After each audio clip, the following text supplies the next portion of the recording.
Doctor صاحب میرا کندھا جام ہو گئے، میرے کندھے فریز ہو گئے ہیں، بہت تکلیف ہے، اس کا کوئی حل بتائیں۔ اگر آپ چاہتے ہیں کہ فروزن شولڈر کا ایشو آئے نا تو اس کے لیے کچھ ایکسرسائز ہیں، اگر آپ یہ کر لیں گے تو زندگی بھر اللہ کے فضل سے فروزن شولڈر کا ایشو نہیں آئے گا۔ بسم اللہ الرحمن الرحیم، الصلاۃ والسلام علی محمد صلی اللہ علیہ وسلم۔ السلام علیکم، میں ہوں ڈاکٹر غلام عباس۔ اکثر لوگ کمپلین کرتے ہیں، شکایت کرتے ہیں، کالز پہ ہے، میسیجز پہ، اور جب خود ملتے ہیں کہ ڈاکٹر صاحب میری تو یہ عمر ہی نہیں تھی، میرا کندھا جام ہو گیا جسے ہم فروزن شولڈر کہتے ہیں، میرے کندھے فریز ہو گئے ہیں، بہت تکلیف ہے، میں گاڑی نہیں چلا سکتا، میں قلم پین نہیں پکڑ سکتا، میں کنگھی سر میں نہیں کر سکتا، میں اپنی شرٹ نہیں چینج کر سکتا، ایچنگ ہو رہی ہے تو میں وہاں اپنا ہاتھ نہیں لے کے جا سکتا، بڑی تکلیف ہوتی ہے اور تکلیف بڑھتی جا رہی ہے، پین کلرز بھی کھا رہا ہوں، بہت کچھ مسائل ہیں جو کہ میرے پریشانی ہے، اس کا کوئی حل بتائیں۔ جناب آپ لوگ اگر آپ چاہتے ہیں، خواتین اور مرد حضرات، کہ یہ فروزن شولڈر کا ایشو آئے نا تو اس کے لیے کچھ ایکسرسائز ہیں، جسٹ 3 منٹس ڈیلی، اگر آپ یہ کر لیں گے تو زندگی بھر اللہ کے فضل سے فروزن شولڈر کا ایشو نہیں آئے گا۔ آپ اکثر لوگ 1 گھنٹہ واک کر رہے ہیں، کرنی چاہیے، ضرور ہے، مگر ظاہر ہم اپنے ہاتھوں کو، اپنے بازوں کو حرکت نہیں دے رہے تو پھر بھی کندھا فریز ہوگا۔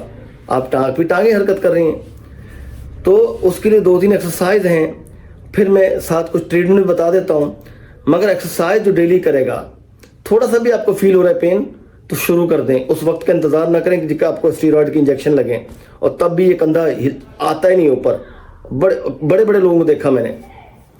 تو اگر چاہتے ہیں اس سے جان چھوٹے تو آپ پہلے تو آپ ایکسرسائز سمجھ لیجیے کیا کیسے کرنی ہے۔ یہ آپ کے 2 بازو ہیں، ان کو پورا اسٹریچ کیجئے، یہ میں دکھا رہا ہوں، ایسے پھول بنائیے، اور یہ پھول بنا کے آپ یہ کندھوں پہ لے آئیں، اور یہ بازوں کو آپ نے روٹیٹ کرنا ہے۔ آپ منیمم 15 ٹائمز آپ کو کلاک وائز اور 15 ٹائمز اینٹی کلاک وائز، پھر آپ نے ریورس کرنا ہے۔ ایک ایکسرسائز یہ ہے۔ دوسری ایکسرسائز آپ نے کیا کرنی ہے، آپ نے کھڑے ہو کے اپنے بازوں کو 1 بائی 1 ایسے روٹیٹ کرنا ہے، جیسے میں کر کے دکھا رہا ہوں، بیٹھ کے میں پراپر نہیں دکھا سکتا۔ 15 ٹائمز آپ نے clockwise, 15 times anticlockwise, اس طرح اپنے سیکنڈ بازو کو کرنا ہے، پھر دونوں بازوں کو اپنے 50 ٹائم کلاک وائز کمبائن کرنا ہے اور 50 ٹائم اینٹی کلاک وائز۔ تیسرا، آپ نے کھڑے ہو جانا اپنے گھر میں دیوار کے ساتھ، اور آپ نے ہاتھ جا کے اس فکس کرنے ہیں، اور ایسا دیوار کے ساتھ آپ نے کرتے کرتے اوپر لے آنے ہیں۔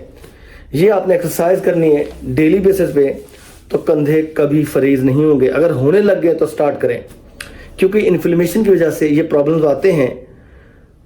باڈی میں سوزش کا ایک لیول ہوتا ہے، سوزش نہ ہو تو آپ کا امیون سسٹم اور باقی چیزیں ڈیولپ نہیں ہوتی، مگر جب سوزش جو ہے، انفلیمیشن حد کراس کرتی ہے، رینج ہے، لمٹ کراس کرتی ہے، تو یہ باڈی میں سارے مسائل آتے ہیں۔ کینسر بھی ہوگا، شوگر بھی ہوگی، بلڈ پریشر بھی ہوگا، آرتھرائٹس بھی ہوگی، آسٹیوپروسس بھی ہوگی، ہڈیاں بھی ٹوٹیں گی۔ اب آپ کو اینٹی انفلیمیٹری ڈرگز پہ کام کرنا ہے۔ وہ کیا ہے، لکھ لیجئے، ٹرمیرک، ہلدی، کچھ نہیں تو کچھ۔ سردیوں میں جن کو گرم لگتی ہے، کم از کم سردیاں جب پیک پہ ہوں تو 1 چمچ چائے کا چھوٹا ڈیلی دودھ گرم کر کے آپ استعمال کریں۔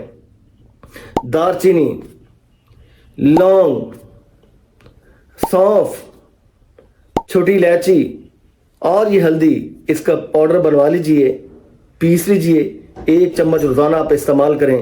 اس کے ساتھ ساتھ ادرک کا، جنجر کا 1 چھوٹا سا ٹکڑا، آدھے انچ سے بھی چھوٹا، ڈیلی استعمال کر لیں، کوئی فرق نہیں پڑتا۔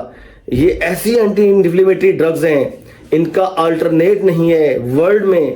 اللہ پاک نے جو آپ لوگوں کے لیے، میرے لیے اس کائنات میں یہ چیزیں پیدا فرمائیں، ہم ان سے دور بھاگے، بیماریوں نے ہمیں گھیر لیا، اور ہوا کیا، پھر ہم ڈاکٹر ہیں یا ہم ہیں یا ہاسپٹل ہے یا ہم ہیں، جو پیسہ ہمارا انہی چیزوں پہ لگ رہا ہے، نہ ہماری زندگی میں سکون ہے۔ تو یہ فروزن شولڈر کا علاج ہے، آپ اس کو کریں، زندگی بھر آپ دعائیں دیں گے۔ اجازت دیجیے، اللہ حافظ۔